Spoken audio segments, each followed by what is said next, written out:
Medications for opioid use disorders in correctional settings.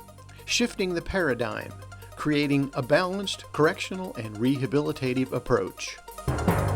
The Opioid Response Network is funded by SAMHSA to provide resources and technical assistance needed locally to address the opioid crisis.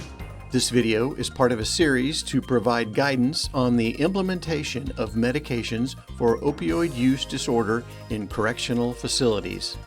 Leading corrections and behavioral health experts present information on topics such as the use of medication, models of delivery, diversion, and linkages to care and community support.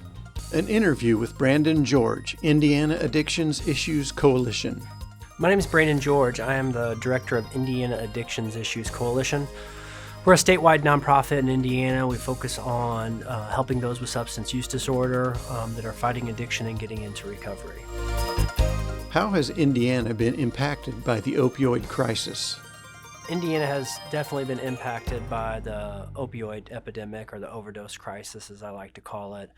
And it's starting to put a lot of different strategies in place to help combat it, from implementing peers in the emergency departments to getting treatment inside of correctional facilities, broadening access to medication both in the community and in a correctional setting.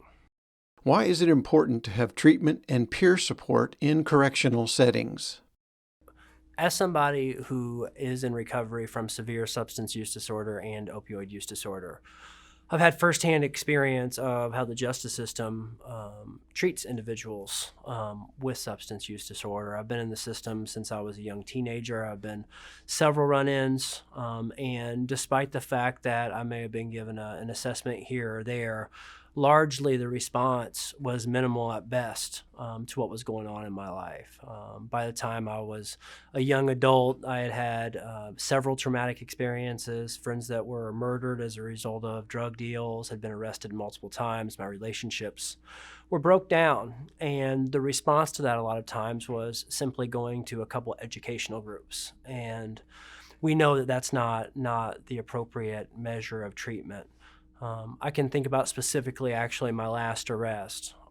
I was driving down the interstate. I had a couple police cars get behind me, and I knew immediately I was going to jail. I'd been participating in some not great behavior. And the literal thought that ran through my head, these cops got in behind me, and I didn't pull over. And the reason for that is, in my head, I knew what was coming. I knew I was going to jail. And I knew I was also going to experience the withdrawal that's associated with having opioid use disorder and when you're dependent on opiates. And so certainly that's not an excuse to lead the police on a chase, and that's not the cause, but that's what was going through my head at that time. I was thinking, I'm going to end up in jail with no access to anything, and it's going to be excruciating. How common do you think that concern is echoed by individuals in similar situations? Despite the fact that we're making some strides, and by strides I mean we're having conversations about treatment in facilities, still only a handful are really providing comprehensive care. My experience in the justice system is still the experience that's happening on a daily basis. And so, for instance, I got put into what they call their protocol for somebody with an addiction or opioid use disorder. It took me 6 days to get aspirin. 6 days of withdrawal, 6 days of sitting in a cell, 6 days of dehydration, 6 days of excruciating pain to get 2 aspirins. And so, unfortunately, we have to make do with what we have in there. And so you have people that will help out and provide soup and make sure that, you're not, vomiting on yourself, and help clean up. But that's really left up to individual people and other people that are actually in the facility as inmates. And that's what's happening on a daily basis across the country. What was the turning point that helped you reach and sustain long-term recovery? I get the question a lot of what was different the 10th time in treatment, or what worked this time versus all the other previous times. And to think about it, I've been incarcerated several times in several counties. I've been in treatment probably 8 or 9 times at 6 different places. And what was different this time? And I don't think so much that it was the individual treatment I was receiving at the time as much as it was a culmination or an accumulation of all the treatment I had received. But some specific things did happen. I had access to medication for my opiate use disorder. I had access to individual counseling to help address some of the trauma and some of the adverse experiences that I had experienced. I had access to peer supports, other social supports, group therapy, cognitive behavioral therapy, all these evidence-based practices that we know are helpful, but unfortunately aren't offered everywhere we go. So I would say a combination is what got me there. How do you assist correctional facilities in implementing a MOUD program?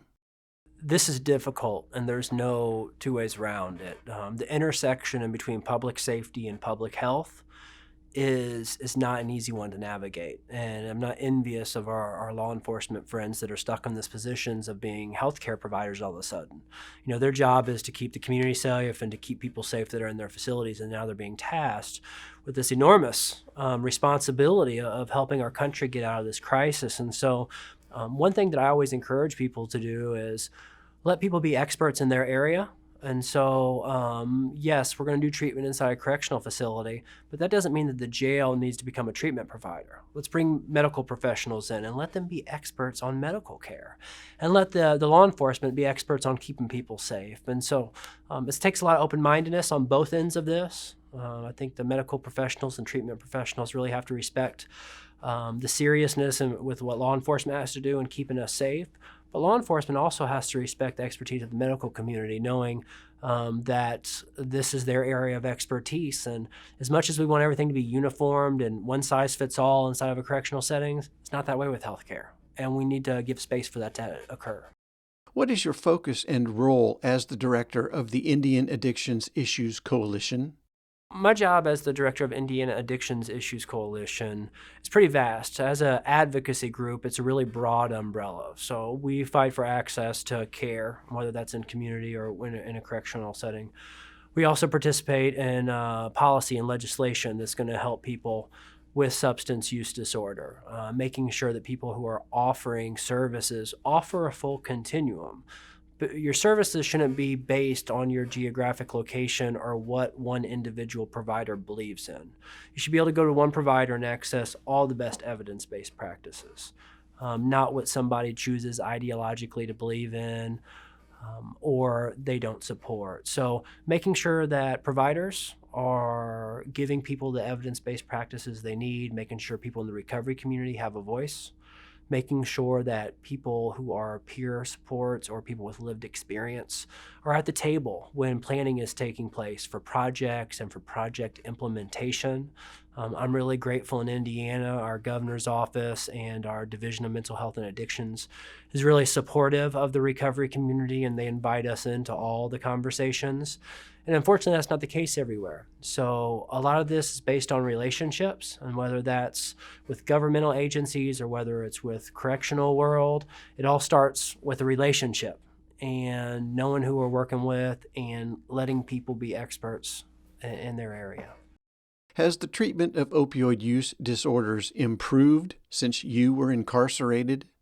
The world has changed drastically from when I was a teenager and I was starting to use substances and would probably qualify as somebody with substance use disorder, and I'm really grateful for that. We made enormous strides. I don't reflect on it too often because I'm always pressing forward to improve, but I was considered a bad person or a bad apple or a bad kid. I was kicked out of multiple high schools. I was the person that people didn't want their kids hanging around. Nobody asked me what was going on at home, or nobody asked me what was causing things. It was never, hey, this person needs treatment. It was always, this person has a behavioral issue. Let's get him out of our system. And so it was that way in school. It was that way in jobs. It was that way pretty much a big portion of my life. And so now we see that changing. People that are young adults or in school, as they have issues, they get caught drinking or using drugs, they are shifting to a focus of getting that person treatment. So it's not all punitive, but it's still there. And while we've made a lot of progress, we hear a lot about the fact we can't arrest our way out of this problem, but jails are still full of people who can't pass drug tests. And so we need more action behind those words. We need more off-ramps to the criminal justice system, and we're getting there. There's much more than there were when I was going through the system, but we've got a lot of work to do. Why do you think that movement toward treatment versus punishment has been so slow? Sometimes I take it for granted that everybody understands that substance use disorder and opioid use disorder really is a chronic condition. And I should still lead every talk I have by saying that it is a chronic condition and not a moral failing, because a lot of people really don't believe that. And I don't know if the correct word is stigma or discrimination, but it certainly still exists. And unfortunately, people have experience. They've got loved ones that used to drink really heavily, and they say, well, my uncle used to drink like that and he stopped. Well, that person probably didn't have severe alcohol use disorder the same way that I did. And that's the big difference in between somebody with a use disorder or not having one, is that person isn't able to stop despite these negative consequences. And that's really what separates the class. And so we compare apples to oranges. We compare somebody that doesn't have a severe use disorder with somebody that does and want them to act like they don't have it. So it's better, but we really need some effort still in that area. If someone in Indiana is arrested and diagnosed with an opioid use disorder, what do they go through? I'm grateful in Indiana we're making a lot of strides for what happens for people with opioid use disorder, substance use disorder who do get into the criminal justice system. Unfortunately, there's not many jails in the state who do provide medication for opiate use disorder, but it's a main initiative of the governor, and I think they hope to have 20 within a calendar year going. The National Judicial Opioid Task Force and Chief Justice Rush, who is from Indiana, has made combating this crisis one of her number one priorities. And so as that national task force made recommendation, Chief Justice Rush was able to roll that out in real time in Indiana, making sure that the courts know that people who are on medication need to stay on medication. Unfortunately, for a long time, probation officers, community corrections officers would tell people that they can't take a certain type of medication. And just reflecting on that, having an untrained person trump a doctor's orders is there's literally a lack of words in that scenario. And so providing the proper education to the justice system, which is not just the jails, but it is the courts, it is probation, community corrections, about the science around addiction, about use of medication is the best practice, and that people in that field shouldn't make decisions that doctors should be making, and we need to leave those up to the doctors. What role does peer support play in treatment in correctional facilities? It's vital to have peer supports within the correctional setting. There's nobody that can gain the trust and build the rapport with an individual as much as someone who's actually been there. And while I think correctional officers, I think jail staff can be great mentors, having somebody that's navigated a very broken system in there is really invaluable. The continuity of care from somebody leaving the correctional settings into the community is a massive gap. It doesn't happen very often. Even jails that have really good programs inside the jail, most of them don't have a connection to the community. And so when the person gets out, they're all on their own. And so peers can help bridge that gap. If we're waiting to engage somebody a week before they're leaving jail, we've already missed our opportunity. We should be working with that person a month, 2 months, 6 months in advance, making sure that they've got a healthy environment to go to, make sure that the community health provider is expecting them upon release to come get an assessment or continue whatever treatment they're on. And peer supports, recovery coaches play a really big role in this.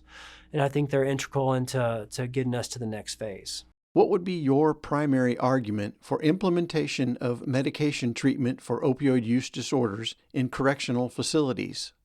There's a lot of skeptics when it comes to providing medication for opiate use disorder. And there are sheriffs and jailers across the country that spend a lot of time trying to keep buprenorphine out of their jail. So having a conversation about voluntarily bringing something in that they're desperately trying to keep out doesn't make sense to them. And so it's important to understand, we hear the argument a lot about trading a drug for a drug. Aren't we just trading one drug for another? And I really think my response to that is no, we're not. We're trading a drug for a medication. And we found out through studies now, just last year there was a study done that found out nearly 90% of people who are using diverted buprenorphine were doing so to avoid withdrawal. They were diverting it because they were using it for a medical reason. There's a big myth about people getting high off of it. It's not a preferred substance for people that get high. Is it possible for somebody in very individualized situations to do so? Absolutely. And that's why I think it's important to clear up information there. If somebody's taking a medication on a regular basis, is not going to get a euphoric feeling on it. Maybe the first day they may feel a little bit different, but that's the same of any medication. If I start a SSRI or any other mental health pharmacotherapy, I'm going to feel off for a couple days, and buprenorphine's the same way. But once a tolerance is built, you're not going to feel that euphoric feeling, and if people aren't, the black market for it essentially vanishes. People no longer have to buy it illegally when they can go to the doctor and get it themselves. What is your takeaway from this conference? I'm really grateful for the Opioid Response Network and the National Council bringing together law enforcement, behavioral health, legal professionals on a topic that it's maybe one of the biggest that we'll face. And my hope is that we have all the right people at the table. I think when we sit down with people that we respect and know, and that we value their point of view, that real progress can be made. We talk about having people with lived experience at the table. Every single person that's here sits on committees, advisory boards, coalitions in their county. And my challenge to them is there somebody in the recovery community on that panel? And if there's not, go find one. Find somebody from the local social supports or 12-step community or peer-based community and invite them to it. And that way you can get a perspective from somebody that's been through it, has experience in the system, and can help inform where we're going. Technical assistance is available to support the evidence-based prevention, treatment, and recovery of opioid use disorder. To request technical assistance, visit opioidresponsenetwork.org.